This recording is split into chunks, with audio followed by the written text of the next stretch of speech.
That was spectacular there. Backhanded it one hand on his head. I like it. That's our practice catch of the offseason so far.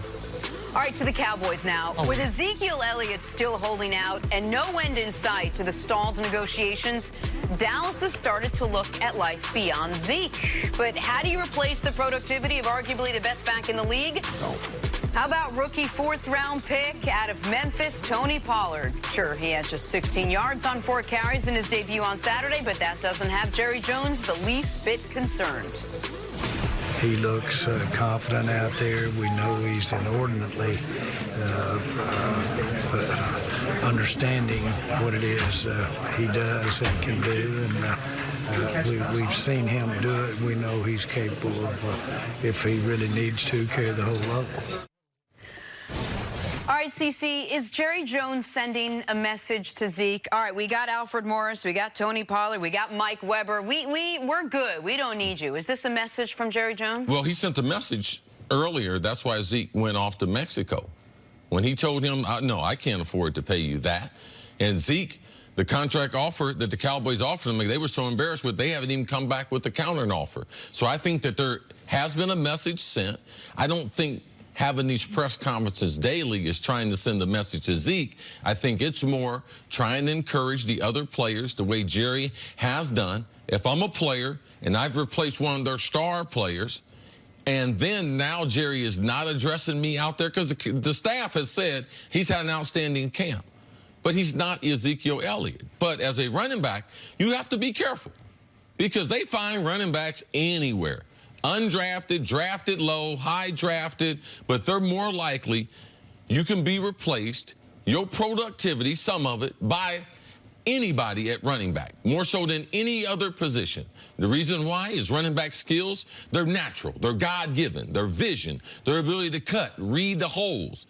And there's not too much difference in the running plays from high school, college, to the pros. So if a kid has vision, a kid can explode, a kid hasn't been discovered, in the NFL, they have found a niche of being able to find these running backs by, I don't know how they find them, but they get running backs from colleges you wouldn't expect to produce running backs. So can a running back be replaced? Ezekiel Elliott can't be replaced because he is not your ordinary running back. But I would just be careful, because if your demands are too high, what they have to do moving forward from a salary cap standpoint, I believe they're willing to move forward just a little bit, so that Zeke, until Zeke flinches, because Dallas cannot afford to reset the market with Ezekiel Elliott. Well, so if they are going to put pressure on Zeke, it's not going to be because of what Tony Pollard does. Like, Tony Pollard might one day be a very good NFL running back, but you're going to have to see that in regular season games over an extended sample before anyone believes it. This is a guy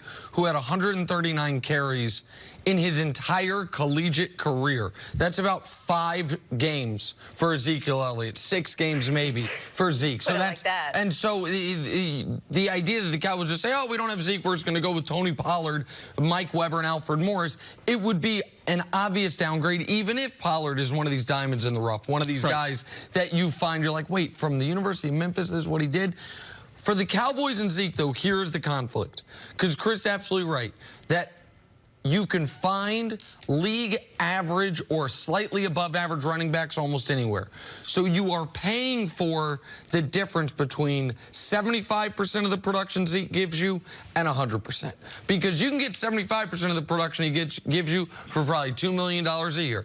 You can get that off either off the waiver wire or trading a 6th-round pick. You can find that. Duke Johnson was just available. I understand he's more of a pass catcher than a runner, but guys like that. So how much is that special part worth?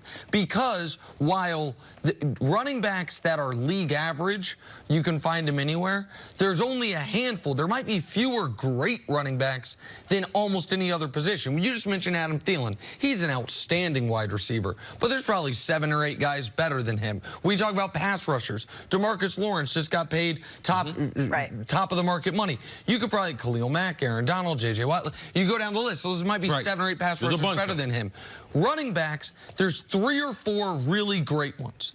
So what is, Zeke's one of those, what is the greatness worth to you?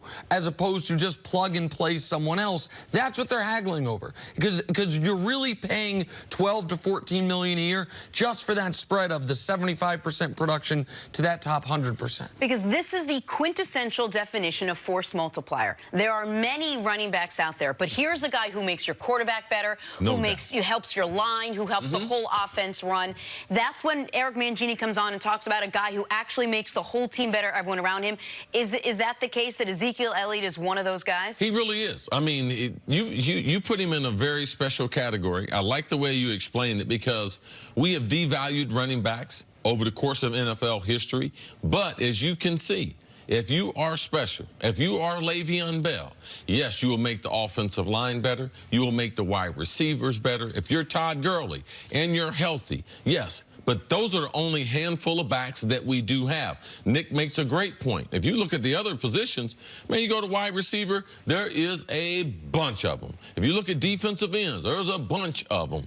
Cornerbacks, there's not as many. Not as many. There's not as many, and that's the reason why the price. Yep. It's hard to drive up the price, because you don't have guys being drafted and then their contracts are escalating you so that you can get that high asking price that they're looking for. And with corners, it's hard to find just the league average one. What I think's happened with running back, and it's distorted the conversation a bit, is because league average is so easy to find, we act like great is also easy to find. You can, if you are a team that just has a league average running back and he goes down with an injury, you're probably fine, because you can just, whoever next man up is can probably do that. But if you're one of the few teams that has a great one, how much he makes your quarterback, your offensive line, your receivers better. A league-wide throwing the ball 65% of the time. Yep. So regardless of how many good backs you have, the system have changed where they are throwing the ball so much more. So that in itself has devalued the running back. But if you are special, you deserve to get paid. All those other ones, L. Bell, Todd Gurley, both of them are paid. Zeke wants to be paid next. Well, that leads us to our next question. Is Zeke actually the least of the Cowboys' worries at this point? We'll tell you why. We're asking next on First.